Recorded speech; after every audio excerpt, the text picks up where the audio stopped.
Selamat pagi dari Tashkent, dan hari ini kita akan coba muter-muter kota. Kalau dilihat nih, hotel di Tashkent ini termasuk salah satu yang modern karena pasca presiden yang baru sekitar 3 tahun belakangan, Tashkent ini mulai membuka investasi asing untuk masuk ke sini, dan presiden juga menyarankan untuk semua pengusaha membangun, termasuk membangun pariwisata. Jadi jangan khawatir kalau datang ke Tashkent, ini banyak hotel-hotel baru yang bagus dan bisa ditempati.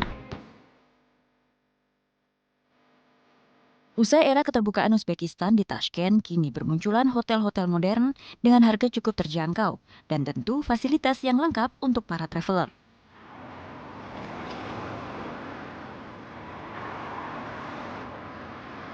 Hari ini saya akan menjelajah jejak sejarah Islam di ibu kota.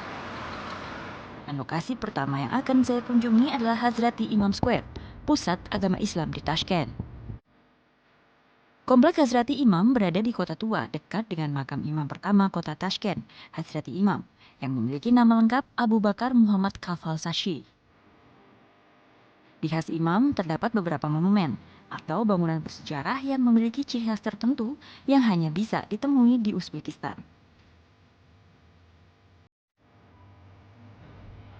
Corak bangunan dengan nuansa Persia dan Arab juga Mongolia dengan warna dominan emas dan biru.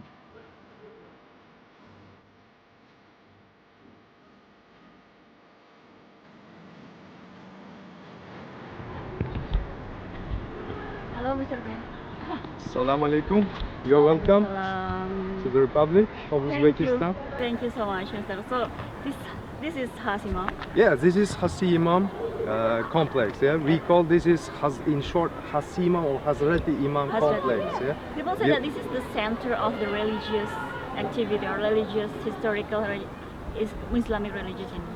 Okay, I can tell you something about our Islamic history. So we have now here, you can see where Quran book is kept in this building. Yeah, this is belonging to 7th century after Arab occupiers. Osman Khalif brought this book to Central Asia. Yeah? It was contributed for safety of this book by Amir Temur in 15th century. Yeah?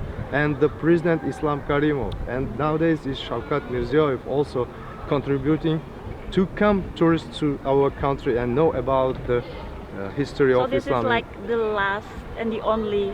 No, we have a lot of historic places. Quran is placed here. The oldest Al-Quran is placed Yeah, here. one of the 4 real Qurans which is kept in Turkey, in Arabia, in Uzbekistan. Yeah, this is one of real Quran, big book. Is still. Di kompleks ini terdapat Masjid Tilasik. Tila berarti emas, dan di masjid inilah terlihat arsitektur khas Persia dan Arab. Selain Masjid Tilasik, ada juga bangunan yang dibuat khusus untuk menempatkan salah satu mushaf Al-Quran tertua di dunia. Mushaf ini disusun oleh Khalifah ketiga umat Islam, Utsman bin Affan, dan selesai 19 tahun usai wafatnya Nabi Muhammad SAW. Sayangnya, tidak diperkenankan untuk mengambil video atau foto di dalam ruang penyimpanan Al-Quran. Di dalam itu tersimpan mushaf asli, salah satu mushaf asli dari Al-Quran karya Khalifah Utsman bin Affan. Dan kita memang tidak boleh ambil gambar di dalam, tapi saya tadi sudah masuk, memang seperti yang digambarkan. Ada percikan darah di situ karena diceritakan bahwa Khalifah tersebut meninggal pada saat wafat pada saat membaca surat Al-Baqarah. Gitu.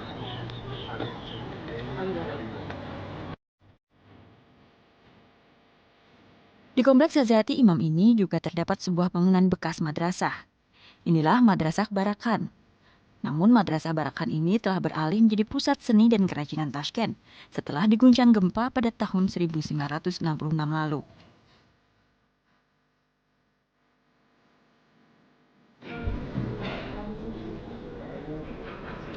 Ini dulunya adalah madrasah, tapi tahun 1966 ada gempa, lalu madrasahnya dipindahkan dan sekarang beralih fungsi jadi semacam art shop.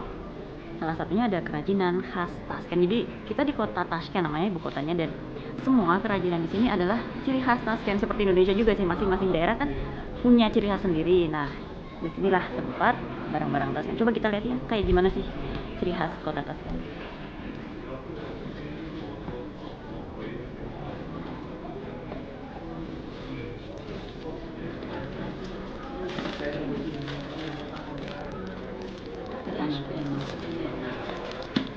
Berbagai kerajinan dapat ditemui di pusat seni ini.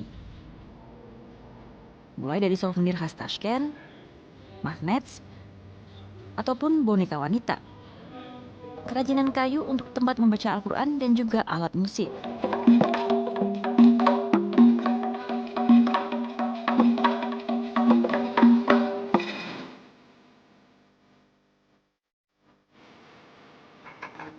Salah satu kerajinan khas lainnya dari Tashkent adalah ukiran kayu. Untuk membuat sebuah kerajinan seperti ini, pengukir membutuhkan waktu 3 hari. Dan jika lengkap dengan pewarna, dibutuhkan waktu hingga 1 minggu. Di Uzbekistan pada umumnya jenis kayu yang banyak digunakan adalah kayu ulma. Dari ukuran kayu kita beralih ke ukiran unik lain. Saya bertemu seorang perajin jerami. Perajin ukiran jerami ini hanya satu-satunya di Uzbekistan. Ia pun mewarisi keahlian ini turun-temurun dari keluarga. Pengukir jerami menghasilkan karya indah berupa lukisan 3 dimensi. Karya-karya pengukir ini berkisah mengenai sejarah penyebaran Islam di Jalur Sutra. Jalur Sutra adalah jalur perdagangan yang ditempuh oleh pedagang Cina menuju ke beberapa negara di Asia Selatan, Tengah, Arab hingga ke Eropa dan Mesir. Salah satunya melalui Uzbekistan. Kalau dilihat nih, lukisan-lukisan ini tuh sebenarnya menjelaskan tentang jalur sutra.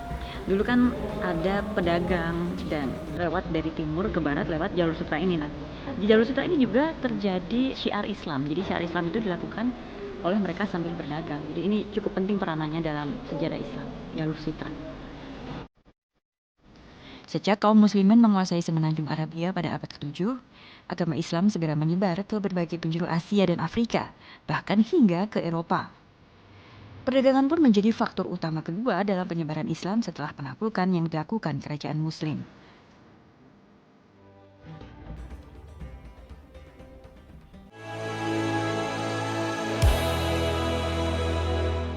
Jelajahi cara baru mendapatkan informasi. Download Metro TV Extend sekarang.